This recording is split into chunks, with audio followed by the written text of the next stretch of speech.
Here, jury's still out. Well, I hope everyone had a good week last week. Real quick, let's review. We're in the book of Judges, and the book of Judges occurs after the conquest of Canaan and before the kingdoms. A period of about 400 years, could vary. Believed to have been written by Samuel. And we talked last week a bit about this cycle, the cycle of the time that the Israelites would go through. They would be serving the Lord, and they would fall into sin and idolatry. They would become enslaved.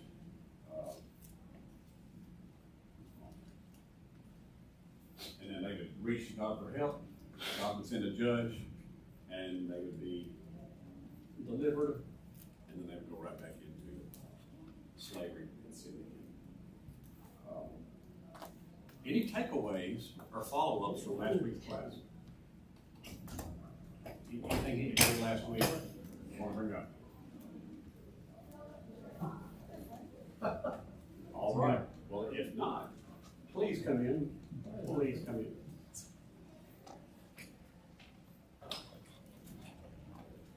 We had a little bit of chapter 1 left over last week.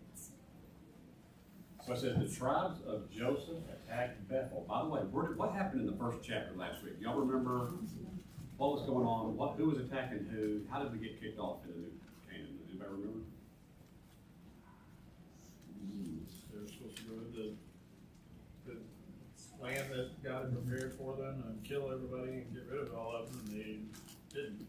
So everybody they left alive and left as slaves or wanted to keep them around, they ended up following their idols and their gods. Very good.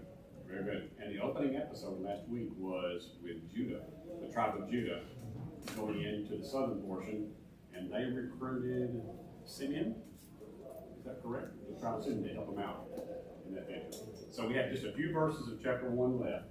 So the tribes of Joseph attacked Bethel, and the Lord was with them. And when they sent him out to spy on Bethel, the spies saw men coming out of the city and said to him, "Show us the way in, and we will see that you are treated okay."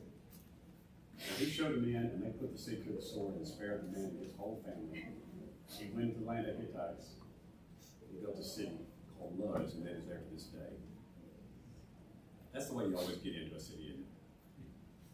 You find that guy that needs a little bread, a little dough, or whatever. I've heard in history that the Great Wall of China has never been penetrated, but several times they've bribed guards. Yeah, kind of the same thing here.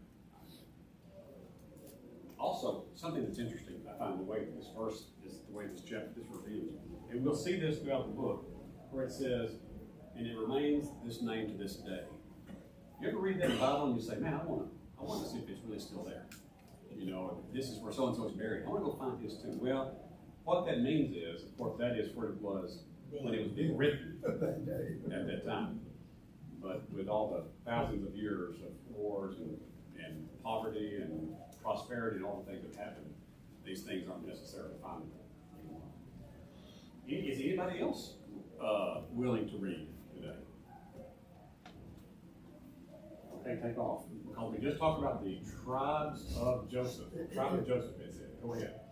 But Manasseh did not drive out the people of Bethshan or Timnah or Dor or Ibleam or Megiddo or their surrounding settlements. The Canaanites were determined to live in that land. When Israel became strong, they pressed the Canaanites into forced labor, but never drove them out completely. Nor did Ephraim drive out the Canaanites living in Gezer, but the Canaanites continued to live there. Neither did Zebulun drive out the Canaanites living in Kitron or in the Naked Wall. So did Canaanites live in them, but Zebulun did subject them to forced labor. Nor did Asher drive out those living in Acco or Sidon or Ahlab or Zib or Belba or Aroah. Just give him a round of applause. Andrew did well. Okay, so we all probably remember let's reflect back to that verse we just saw. There really was not a tribe of Joseph. You know, it mentioned the followers from Joseph, but in real life, how that played out was there were the tribes of Manasseh and Ephraim. Is that correct? Is that right? Oh, and were those his sons? So that's how that played out. Okay, anybody else have the strength and courage of Andy? Anybody? How about Scott? No, we don't start. 32. So the Asherites lived among the Canaanites, the inhabitants of the land, for they did not drive them out.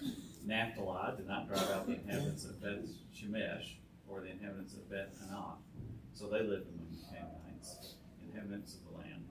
Nevertheless, the inhabitants of Beth Shemesh and of Beth Anath became subject to forced labor for them. The Amorites pressed the people of Dan back into the hill country, for they did not allow them to come into the plain. The Amorites persisted in dwelling in Mount Heres, in Ajalon, and in Shalbim, but the hand of the house of Joseph rested heavily upon them, and they became subject to forced labor. And the border of the Amorites ran from the ascent of Akrabim, from Selah and upward.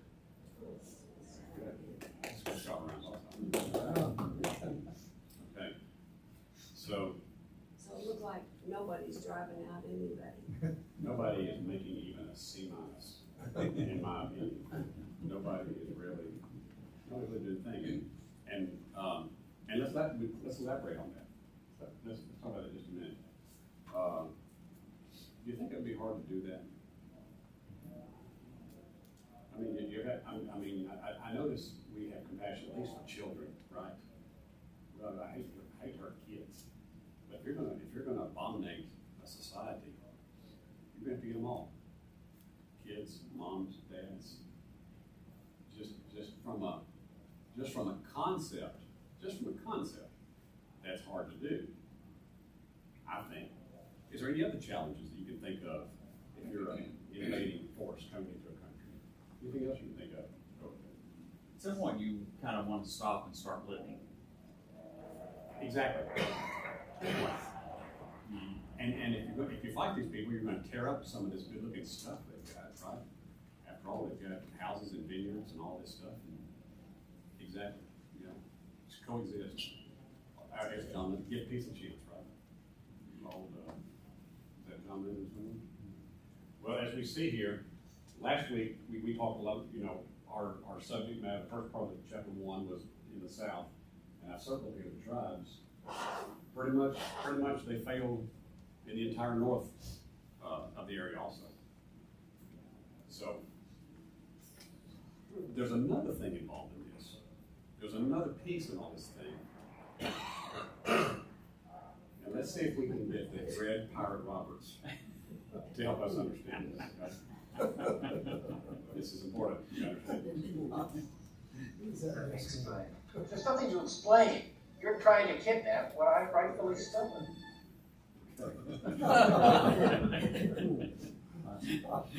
That's sort of the theme of the territory, isn't it?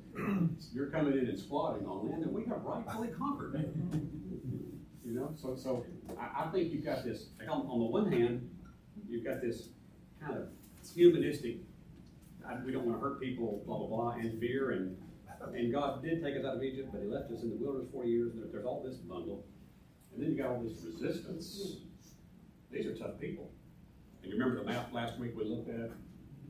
Different types of folks, and the Philistines in particular. The Philistines are believed to be from Crete, or Europe, or Greece, or somewhere. They're believed to be even a different type of seafaring people. So you're hitting several different enemies there. So let's talk about the land a little bit, man. We'll get back into scripture. Is everybody familiar with this term, the Levant, or the Levant? I never know whether I say it right. But the Levant. This little territory is the way. In ancient times, if you travel by land, if you go from Africa to Asia, Europe to Africa, whatever, you pass through this land. Therefore, it is valuable, isn't it? This is better than a toll road in New Jersey. And what else does that? What other potential does that carry? Potential? What potential? What potential?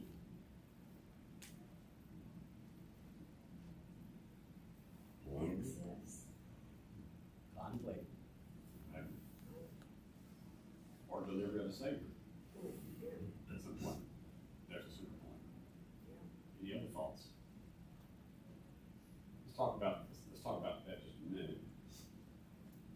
Everybody's heard of ISIS, haven't they? That was an effort when younger Bush started some Middle East conflict, and this ISIS, the Islamic State of Iraq and Syria, trying to say, let's get beyond secular government, let's get this into a religious war. We'll have ISIS, the Islamic State of Iraq and Syria. Then, in an effort to make it elevated, differently became the ISIL, the Islamic State of Iraq and the Levant, as a means to try to make it a bigger territorial force. All right, any thoughts about the whole strategy and importance of our territory here? Okay, that wraps up chapter 1. Would anybody else read chapter 2? It's easier reading. This is at least 7th grade right here. Chapter 2, anybody? Go for it, brother.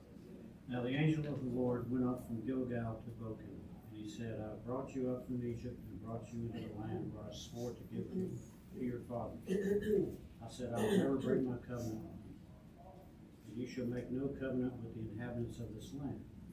You shall break down their altars, but you have not obeyed my voice. What is this you have done? So now I say, I will not drive them out before you. They shall become thorns in your sides, and their God shall be a snare to you. As soon as the angel of the Lord spoke these words to all the people of Israel, the people lifted up their voices and wept, and they called the name of the place Bochim, and they sacrificed there to the Lord. That would have been words that would have been bad to hear.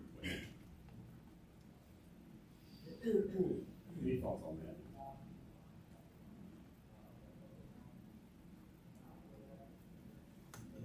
All right. After Joshua dismissed Israelites, they went to take possession of the land, each of their own inheritance. The people served the Lord throughout the lifetime of Joshua and the elders who outlived him, and all the great things were done to them.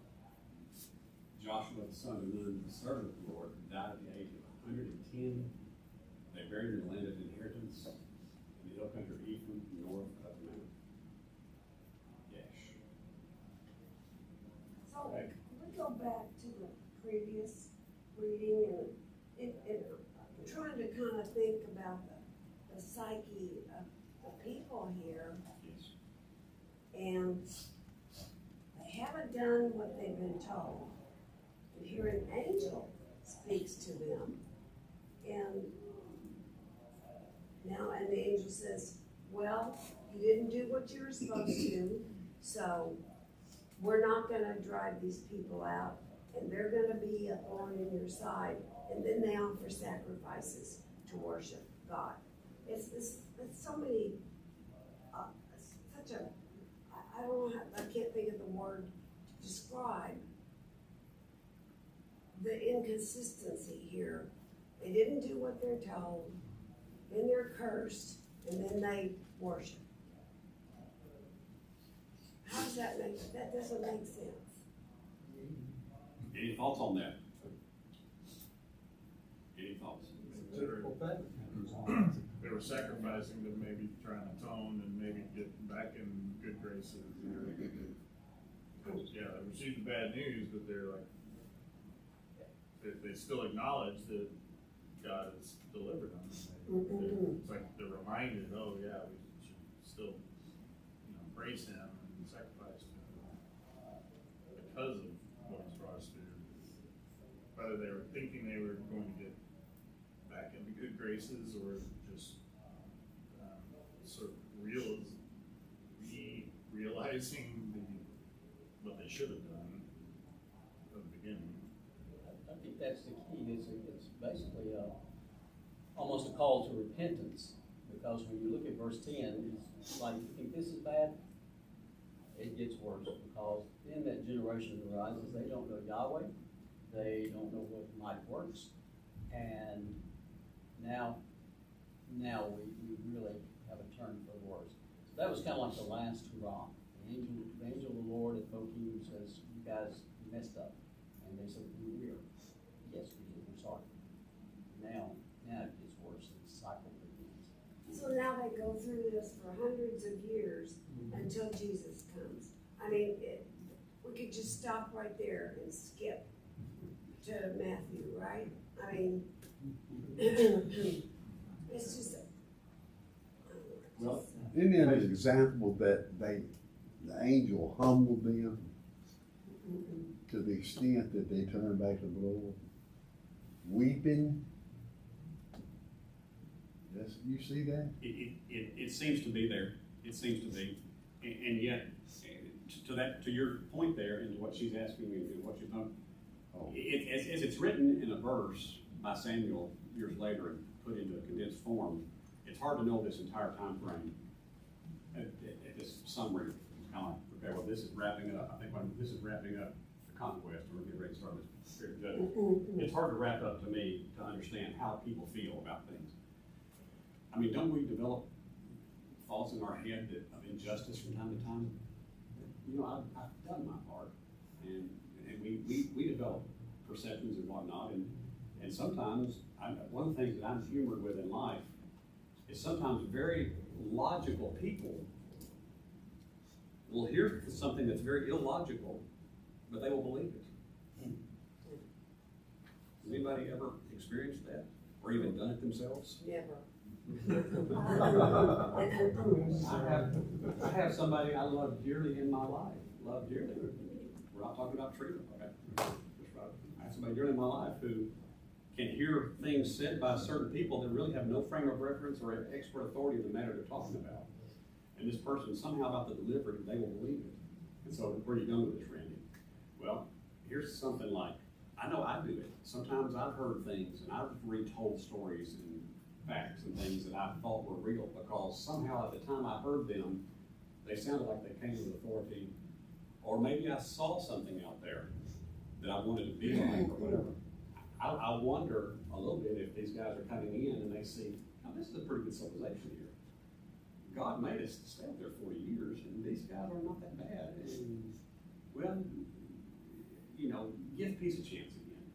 It's just, to me, I think they see it as a developed place, and maybe it's not the best neighborhood, but I think it's just sort of in their heads, they've been through a lot after 40 plus years, and really, you know, this should have taken 9 months at work, or whatever. I mean, we should have been come to Egypt and you should have just given us this thing, almost a entitlement philosophy, possibly, on the water people.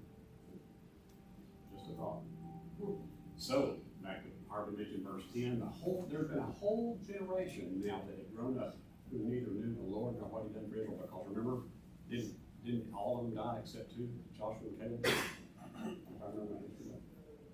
All of them forsook the Lord and their ancestors because they forsook him. They served Baal and the Asheroths. Okay, so let's go into a little spot here for just a minute. Baal was the primary god of the Canaanite fertility cult, often seen carrying a lightning bolt, symbolizing destruction and fertility. And oftentimes, too, you might see him with horns and such because of the bull and the cattle and such fertility. He was believed to be powerful for defeating other deities. And Canaanites believed that his victory over death was repeated each year when he returned from the underworld and brought rain to renew the earth's fertility. So for the people there who did not know our God, the one true living God, they had many gods. Here is one little statue that's been found that is believed to be of Baal. And again, sometimes you can see Baal with horns and a much more nice V-shape, tucked out. How about Asheroth? What do you know about her?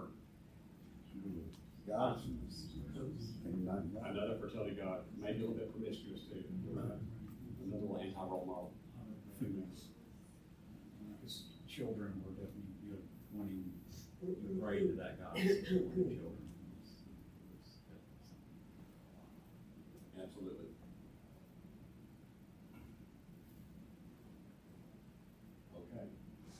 is shown in censured things, exaggerating her breasts to show off her fertility. As such. That is terrible as I'll get. It says, my Bible says Ashtoreth, not Asherah. There are many variations in spelling. By the time it got cleaned to our North American, King James and North American way, different societies and different things hyphenate, do things differently. Baal can be B-A-A-L, or it can be B-A-A-L, and certain things. So it's really very complex.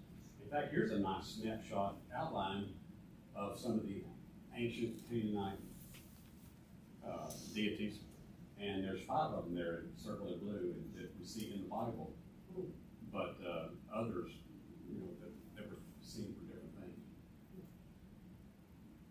In fact, I believe there is tale that Ashroth and Baal were lovers, although Baal was actually the son of El. Sometimes it's called El. You may remember, if some of y'all were in my Holy Land, Whose Land class, I had a slide that showed all the variations on Christianity, kind of from the beginning, split down, blah, blah, blah.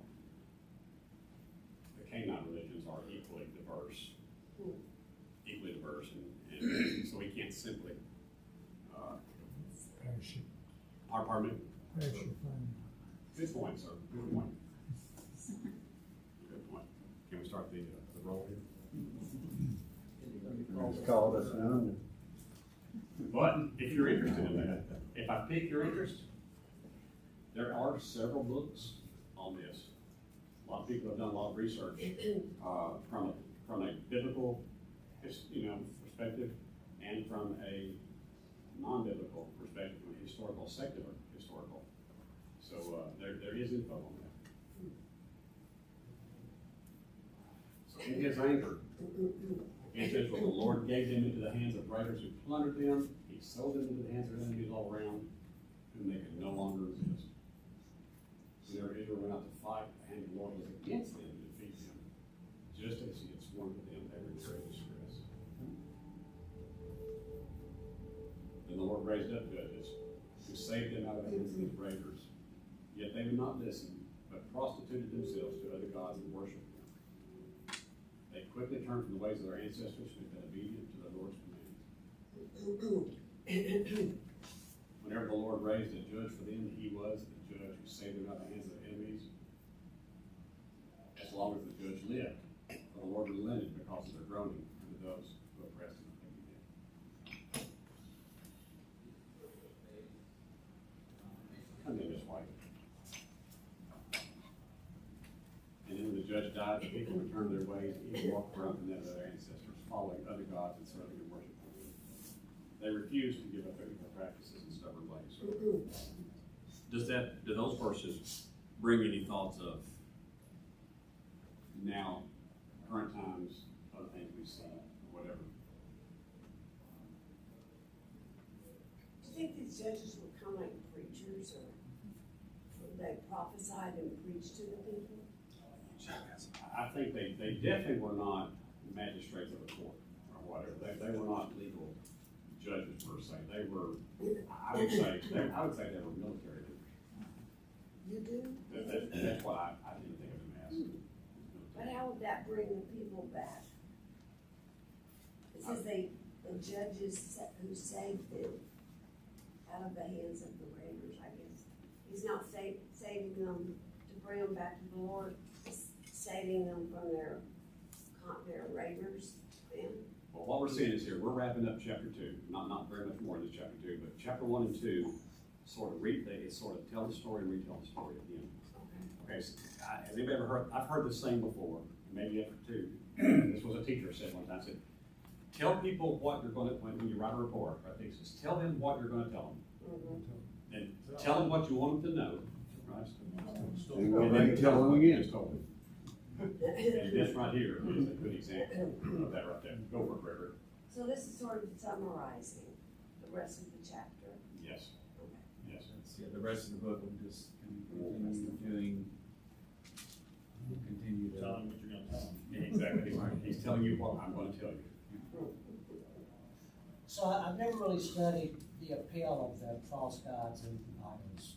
The appeal of it. You know, in today's world, people leave God because sin is fun. Because all the sex and drugs and rock and roll is fun. You know, and it's easy to leave God. But when you read in the Bible about the idols, it sounds like a lot of work following those idols, the sacrifices and everything else. So you have to wonder, and again, I've never studied this, but I'm kind of now compelled to, what was the attraction to not follow God and instead turn to the idols? Because it sounds like a lot of work, a lot of, sacrificing babies, putting them down, sliding them down razor blades into pits and everything else. So why, has anybody ever studied the fact why turn away from God back then, and what was compelling about the idols? Again, I understand it today, but back then, idolatry was work and sadness and sacrifice. So just why? Yeah. Go ahead, I'll follow on. There was a little bit of sex, drugs, and rock and roll following Baal. Baal is a fertility god, as well as Asherah, and all these. In fact, a lot of these things were. So you worship them to get. Here's good rain. We have a good harvest. It's good. Baal is so good to us. And then, if you really wanted your sheep and your herd and cattle to breed well, what do? Well, you go have sex in front of the sheep, herds, and cattle, so they can kind of get the idea, and so this sympathetic religion, as it's called, not because you sympathize, but because you do the one thing, so you do the other thing. It was very much and I might add, not to minimize or to cast aspersion on Yahweh, but Yahweh worship was a little bit tedious too. You really had to sacrifice and give. Now the baby thing, I'm like you, I don't get it. But there was sex, drugs, and rock and roll with Baal. And it was, to clarify, the way I perceived it, it was fun for us. It was fun for the people, right? It was fun for the humans. But it's even, the crazier, wilder you got sexually, the more likely you got the attention of the god. So there was incentive to act even worse. And that never really delivers, as we know. It never really delivers to the soul. For some reasons, one of the things the Israelites, I think, struggled with, and this is, and I think, and this is as humans, we struggled with this. This is why you had a lot of pantheism and a lot of polytheism. Is that they really put Yahweh in a box, as he was the guy who got us out of Egypt, and which means he's great for moments of deliverance, right, but he's not necessarily as great for these everyday needs, and that somehow the Israelites convinced themselves that Yahweh could help them if they needed to be delivered from the Amorites, but not if I needed to have a good crop this year, and they really compartmentalize that. Obviously it was wrong, but I think they really compartmentalize that in their worship. I think so too.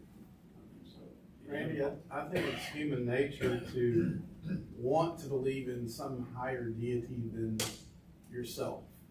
I think, and these other nations never knew, or had been so far removed from the original culture that they're just looking for something greater than themselves to believe in, and created their own rules and laws to worship that entity. So they didn't know any better. Now it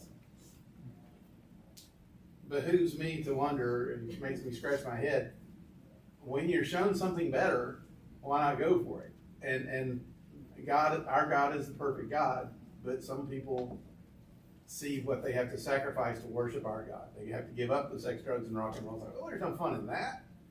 They want to be selfish and do their own thing versus the right thing. I might add, Baal had the history here. You go in and you're going to conquer these people who are living better than you, who have great cities, who have great armies, they have great fields and vineyards, and it's like, Baal done very good for these people. It does. So would you say that the Canaanites that were living there had a more sophisticated lifestyle? Oh, it's beyond doubt they did. You can go in and look at the archaeological ruins, and it's kind of like, you can Money, see money, where money. the civilization of the Canaanites was far superior to the Israelites.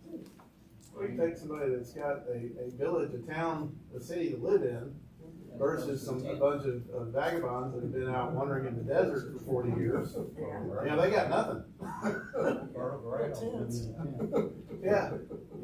Now that was neat the way you put those words together. I think that really described a way you might feel about yourself if you're a band of that 2 million plus. You know, it's been tough, and really, you know, if you can't beat them, join them. Yeah. You know.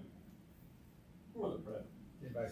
So this was kind of mentioned, but I think there's also mentions that these gods had certain domains, right? So I can't remember where it says this, but I think there was a notion even that not just by Israelites, but by other groups that God was the God of the hill country or something, right? So God had his own domain, and Baal would have his own domain, and so I think all these gods had there was ideas that these gods have their own limits, right? And if you went outside of one place into another place, this actually comes up at the end of 2 Kings, right? Where when the Israelites get kicked out and all these lions and wild animals come in, and they call in the Israelites, basically teach these new people that were brought in how to worship God, because somehow there was the idea that God was the God of that area, and if you didn't worship God in that area in the right way, the lions would come in and eat you, right? And so I think we're inclined to limit God because that's the notion that those other people had of how God's worked in those areas, right? Exactly. And you know, if you go back and remember the map I showed last week of what Canaan looked like before the 12 tribes, and we saw the diversity of all the different types. And then we think about the Levant and the concept. I think there was just tremendous diversity of people living in the region who had come from other areas and brought other religions, and so these things were very, very mixed. I want to share with y'all one of my bestest buddies has joined the Orthodox Church. Okay, and he brings me things and talks with him, and it's like I find myself sometimes reading this and listening to it and going on. I'm like, it's hard to believe this is another derivative of the same thing I do. This all has a common thing, but the variances is unreal. And as a chaplain, you see it exponential, don't you? It can really get out there. And I think we could probably, if we want to, we could probably do a 13-week lesson on the gods of the Canaanite folks, how diverse that was. We probably have to bring in a teacher of some sort to be far between. But I think it's hard to understand us now, all this time later, how perplexing that was to people, how to study and how to do it. Yes, Bill. Do you think, well, my perception is of these other gods, that there wasn't, my perception is that there was judgment from them if you didn't do this, that, or the other. But Jehovah, or Yahweh, did they perceive God, Jehovah God as do this, don't do this, you know, more, I can't, did they feel like there wasn't love from God? I think it's hard for us to know how over 2 million people, with all their diversity and all their troubles and wandering in the wilderness, who were born in the wilderness, it's hard to say totally what their perceptions and thoughts were. But to them, God was not the deliverer. Was he just a God of rules and regulations? Again, hard to know how 2 million people felt about it. But they're standing on the edge of Canaan, and there's this lush, beautiful area that had been developed over the last, I don't know, several thousand years or whatever. And then here's this. And so that looks like the better way. One other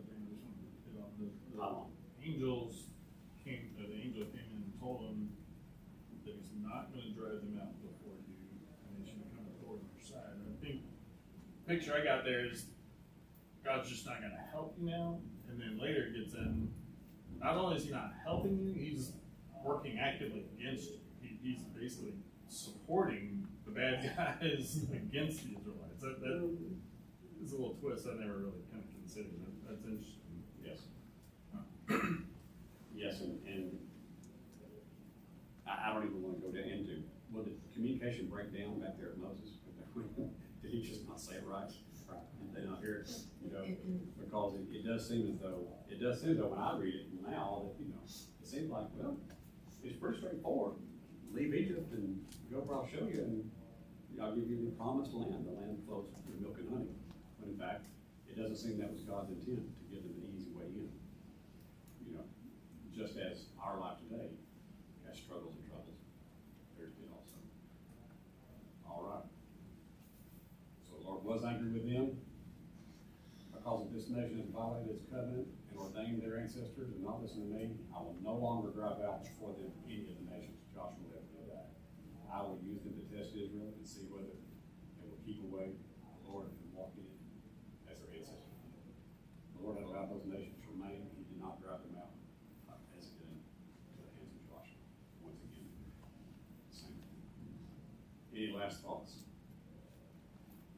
We'll start getting into specific episodes next week. Right.